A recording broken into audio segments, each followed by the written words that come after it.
दोस्तों नमस्कार। बिजनिया संजय से मैं कौशल तिवारी।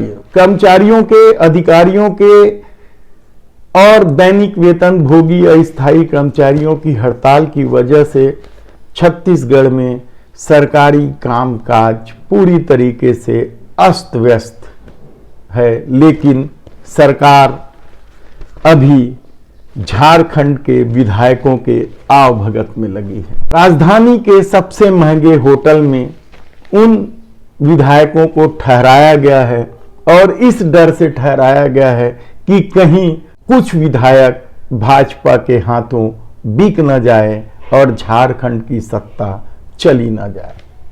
लेकिन कल तीज जैसे त्योहार में जिस तरीके से महिलाएं भी चढ़कर उपवास होने के बावजूद, निर्जला उपवास जबरदस्त रूप से शामिल हुई, उसके बाद तो अब यह कहना बेहद कठिन है कि अब यह आंदोलन कहीं बीच में रुक पाएगा। हालांकि हड़ताल को लेकर सरकार सख्त है और रोज नए नए घोषणा वह कर रही है। कल फिर एक निर्देश जारी किया गया कि हड़ताल से लौटे तो वेतन भुगतान हो जाएगा, लेकिन कर्मचारी अधिकारी अपनी मांग को लेकर डटे हुए हैं और कल धरना स्थल पर तीज का उपवास रखी महिलाओं के लिए पूजा की भी विशेष व्यवस्था की गई थी। विशेष व्यवस्था तो नियमितीकरण की मांग को लेकर कर रहे वन कर्मियों ने भी। वे तो ढोलक, तबला, पेटी, हारमोनियम लेके धरना स्थल पर पहुंचे थे ताकि तीजा रहने वाली, उपवास करने वाली महिलाएं इस उमस वाली गर्मी में परेशान न हो और उनका ध्यान भजन में या दूसरे मनोरंजन के साधन में लगे रहे और वो उनका उपवास निर्विघ्न रूप से चल सके।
वन कर्मियों ने जबरदस्त ढंग से कल जो माहौल बनाया था, लोगों की भीड़ सड़कों से गुजरने वाले देखने लगे थे।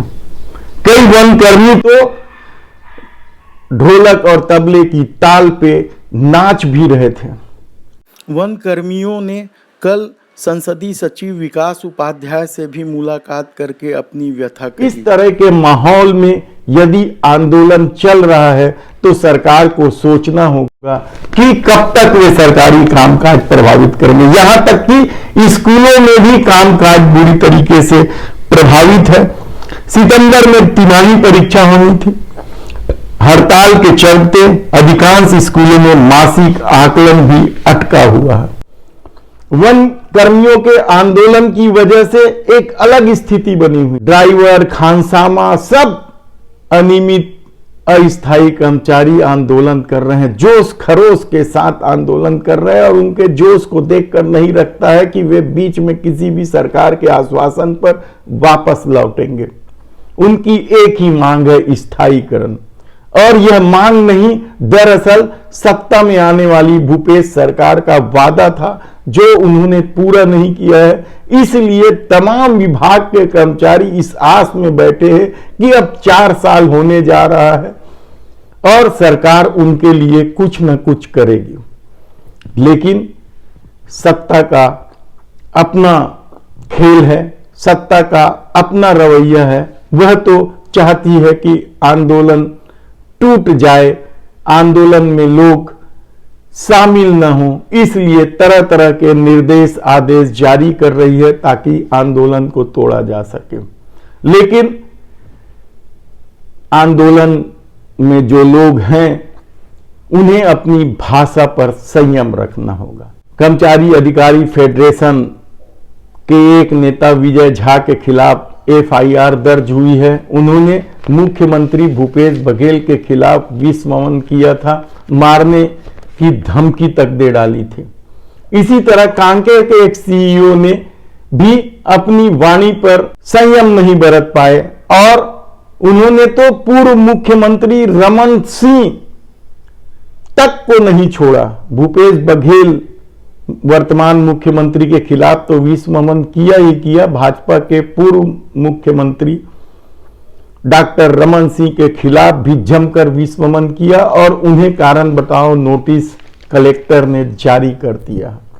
यानी आंदोलन के दौरान भाषा का संयम कितना जरूरी है, यह कर्मचारियों को, अधिकारियों को सोचना होगा, क्योंकि इस तरह के भाषा के इस्तेमाल से उनके आंदोलन में भी दरार पड़ सकती है।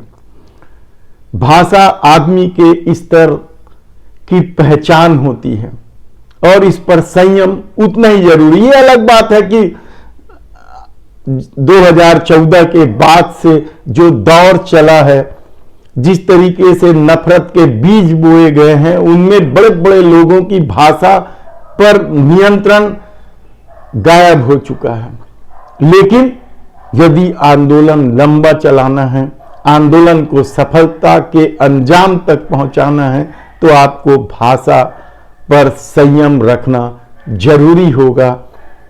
नहीं तो इस वजह से कई लोग आंदोलन से दूरी बना सकते हैं। उधर छत्तीसगढ़ के खान पान, इसकी संस्कृति और प्रतिभाओं को खाना बनाने, व्यंजन बनाने के प्रतिभाओं को सामने लाने के लिए भारत और विश्व के स्तर पर पहचान देने के लिए डॉक्टर समा मेमन ने मास्टर शेफ प्रतियोगिता का आयोजन किया है। 3 सितंबर को होने वाले इस प्रतियोगिता में बेहद उत्साहजनक ढंग से प्रतिभागी पंजीयन करा रहे हैं और दावा किया जा रहा है कि 100 के आसपास प्रतियोगी पहुंच जाएंगे, जो अलग अलग विधा के मास्टर है कहना चाहिए, जो अलग अलग विधा के व्यंजन बनाते हैं। इसमें चटनी भी है, कड़ी भी है और बहुत सारे व्यंजन भी है जिसे शामिल किया गया है।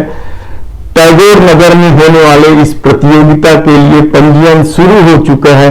इस संबंध में डॉक्टर समा मेमन ने जो कुछ कहा वह भी मायने रखता है कि आखिर खाने पीने वालों के लिए क्या कुछ जरूरी है, किस तरीके से जो घर के बुजुर्ग लोग जिस व्यंजनों को संभाल कर रखे थे, बनाने की तरीके को जो संभाल कर रखे थे, जो स्वादिष्ट होते थे, पौष्टिक होते थे, वह आगे कहां तक अपनी पहचान बनाएगा इस दौर में जब फास्ट फूड का जमाना है, यह देखना होगा।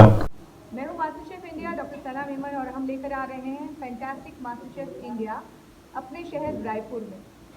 और ये कॉन्टेस्ट सिर्फ रायपुरियंस के लिए नहीं, पूरे ऑल ओवर इंडिया के लिए है और हमारे पास एंट्रीज भी पूरे इंडिया से आ रही हैं। लोग पार्टिसिपेट कर रहे हैं। हमारा मकसद है आपको मंजिल तक पहुंचाना। सिर्फ एक दिन का कॉन्टेस्ट या इवेंट नहीं है, ये है ऑडिशंस होंगे, उसके 10 दिन बाद आपको रिजल्ट आएंगे, ओरिएंटेशन होंगे इसके बीच में आपके लिए, साथ साथ में आपके रेसिपीज को शूट किया जाएगा आपकी अपनी जगह पर, फिर स्टूडियोज में, और जो मास्टर शेफ बनेगा वो चुना जाएगा जनता के जरिए। तो 50% ऑडियंस पोल होगा, 50% जजेस का पोल होगा। तो यहाँ पर पूरी तरह 100% जो मास्टर शेफ होगा वही बनेगा विनर। और यहाँ पर आपके पास कैटेगरीज हैं। You can be a fantastic master chef in best cakes, करी, सूप, सैलेड्स, पिकल, चटनी। आप किसी भी कैटेगरी को चूज करके अपने कैरियर को आगे बढ़ा सकते हैं। कहाँ है कार्यक्रम? ये होने जा रहा है DSIFD alight learning centre, Tagore Nagar में। शुल्क कुछ रहेगा क्या? कोई भी बिल्कुल फ्री ऑडिशंस हैं।